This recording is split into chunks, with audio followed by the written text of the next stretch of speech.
ആക്കി കഴിഞ്ഞിട്ടുണ്ടെങ്കിൽ എന്താണ് സംഭവിക്കുക എന്നുള്ള കാര്യമാണ്. അപ്പൊ നല്ല അടിപൊളി കൊക്കക്കോള ഒരെണ്ണം വാങ്ങിയിട്ട് നമ്മൾ നേരെ നല്ല ചൂടുള്ള പാനിലേക്ക് ഒഴിച്ചു കൊടുക്കുകയാണ്.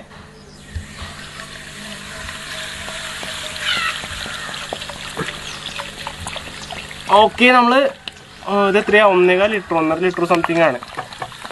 ഇത് ചൂടായി കഴിഞ്ഞിട്ടുണ്ടെങ്കിൽ എന്താണ് ഉണ്ടാവാൻ നോക്കാം നമുക്ക്. ഓക്കെ, അപ്പൊ നമ്മുടെ പാനിൽ ഒഴിച്ചിട്ടുണ്ട്. ഇനി ഇത് കുറച്ചു നേരം ചൂടാവാൻ വെക്കാം. എന്തായാലും ഇത് ഒന്ന് ചൂടായി വറ്റി വരാനായിട്ട് കുറച്ച് സമയം കൊടുക്കും. അത്ര നേരം നമുക്ക് വെയിറ്റ് ചെയ്യാം. നമ്മുടെ കൊക്കക്കോളയുടെ വറ്റല് പുരോഗമിച്ചുകൊണ്ടിരിക്കുകയാണ്. എന്തായാലും കുറച്ചുകൂടി വെയിറ്റ് ചെയ്യേണ്ടി വരും. ടൈം ഒരുപാട് എടുക്കുന്നുണ്ട് കേട്ടോ.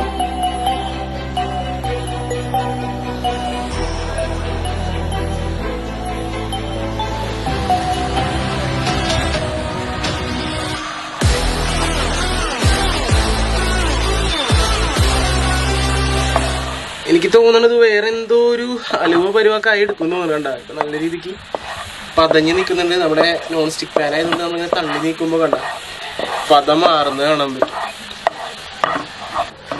ഓക്കെ, ഇപ്പൊ നമ്മുടെ കൊക്കക്കോളതേ നമ്മള് ചൂടാക്കി ഈ ഒരു പരിവായിട്ടുണ്ട് കേട്ടോ. ടാറ് പരിവ ശരിക്കും കണ്ട ടാറെന്നേ തോന്നുള്ളൂ. ടാറ് നിന്ന് തിളക്കണ പോലെയുണ്ട്.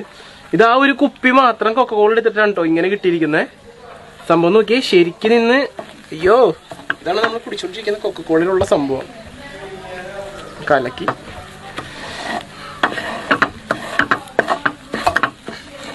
ആ ഒരു കുപ്പിന്നാണ് കേട്ടോ ഇങ്ങനെ കിട്ടിയത്. കുറച്ചുകൂടി ചൂടാക്കി കഴിഞ്ഞാൽ എന്താവും നോക്കാം.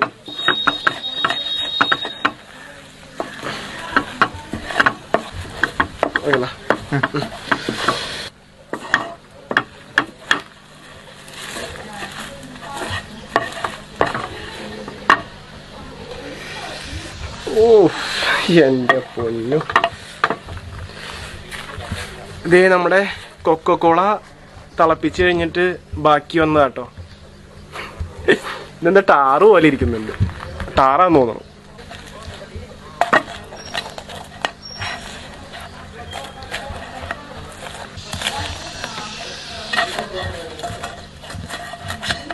നമ്മുടെ കൊക്കക്കോള ചൂടാക്കി ഇത് ഈ അവസ്ഥയിൽ എത്തിയിട്ടുണ്ട് കേട്ടോ.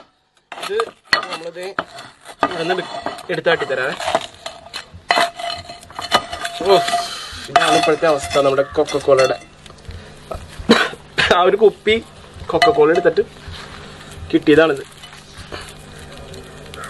ഓ, ഇതെന്തത്? നമ്മൾ കുടിക്കുന്ന കൊക്കക്കോളയിലുള്ളതാണിട്ടത്. ഒരു കുപ്പിയിലിട്ടാ. ആ ഒരു കുപ്പി മാത്രമേ എടുത്തിട്ടുള്ളൂ.